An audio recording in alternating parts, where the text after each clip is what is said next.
Let us get into the details related to subpartitioning. We can have subpartitions created with different permutations and combinations. Subpartitioning is also known as nested partitioning or multi-level partitioning. Here are some of the common strategies which we use with subpartitioning. They are nothing but list, range. There are many others. Try different subpartitioning strategies based upon your requirements. Let's load the SQL magic and also let's create the database underscore URL environment variable. Now let us understand how we can create table using list subpartitioning. We would like to have main partition per year and then subpartitions per quarter. So first we have to create table users underscore quarterly, which is nothing but the main table with partition by list with created year. Then we have to create tables for yearly partitions, again with partition by list with created month. Then we have to create tables for quarterly partitions with list of values using for values in. Let's go to the example so that you understand the syntax to create the relevant tables to implement list partitioning strategy. I am dropping the table users underscore quarterly if you take this. Then if you look at the syntax of users underscore quarterly, it contains created date, created year and created month. So year and month are of type integers. As part of the primary key, we have these two fields because we want to first partition the table by year, then by month. If the table have primary key, the partition keys has to be part of the primary key. That's why we have these two. This will take care of creating the main table users underscore quarterly, where the table is supposed to be partitioned by year. That's why we specified partition by list with created year. Now let's create the table users underscore quarterly underscore 2016, which is supposed to be a partition for our main table users underscore quarterly for year 2016. Up to here, it is same as our regular list partitioning table.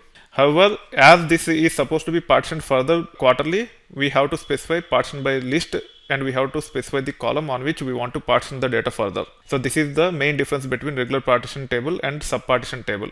This will take care of creating the first partition table for users quarterly for 2016. Now as we want to partition it further quarterly, this is how I am trying to create two partitions or subpartitions, one for Q1 and another for Q2. These tables are on top of the users quarterly 2016, which is meant for 2016 year partition for users quarterly. And you can see that I am saying partition of and defining this table here. So both these create table commands have the table that is created for partitioning for year 2016. And then as part of for values in, because we are talking about Q1, I have 1, 2, 3, January, February and March values here. And then for Q2, I have April, May and June. We can run these commands and it should take care of creating the tables to support our subpartitions on top of users quarterly 2016 main partition table on top of users quarterly table. Okay, this is how you can take care of multi-level partitioning or subpartitioning using list strategy. If you want to use list range partitioning, this is how we typically take care. We can actually create table with partition by list with created year. Then we can actually create tables for yearly partitions with partition by range with created month. Then we can actually create tables for quarterly partitions with the range of values using for values from lower bound to upper bound. Let's drop this table. Let's recreate it again. At this level, the previous create table command on users quarterly and this one is exactly the same. There is no difference at all because our main partitioning strategy is list. However, when it comes to creating the table for 2016, earlier we have used partition by list because we are exploring list partitioning strategy. In this case, we are trying to use list range partitioning strategy, and hence here we have to specify partition by range and we have to specify the column on which we want to apply that range partitioning strategy. This is how the tables for yearly partitions look like on top of our users quarterly table.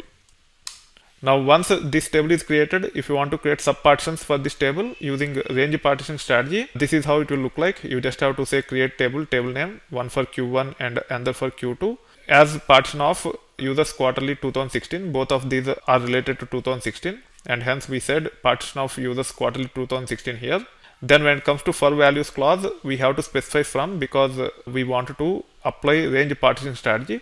And this is how it will look like. So for 2016 Q1, we are saying for values from 1 to 3 on top of users quarterly 2016. For 2016 Q2, we are saying users quarterly 2016 for values from 4 to 6. This will take care of creating the subpartition for Q2 in year 2016. We can run these commands and they will take care of creating subpartitions using list range subpartition strategy. This is how you can actually create tables using different subpartitioning strategies. Depending upon your requirements, you just have to explore and evaluate whether you can implement whatever strategy you have in mind.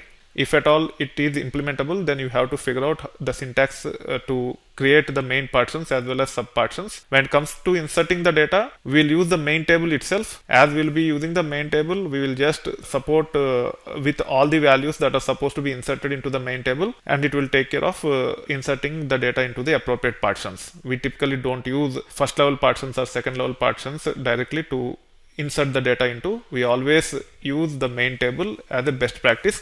Sometimes we might have to manage the tables that are created for the partitions. At that time, we have to detach, and as we typically manipulate the data on regular tables, we can manipulate the data on the tables that are meant for the partitions.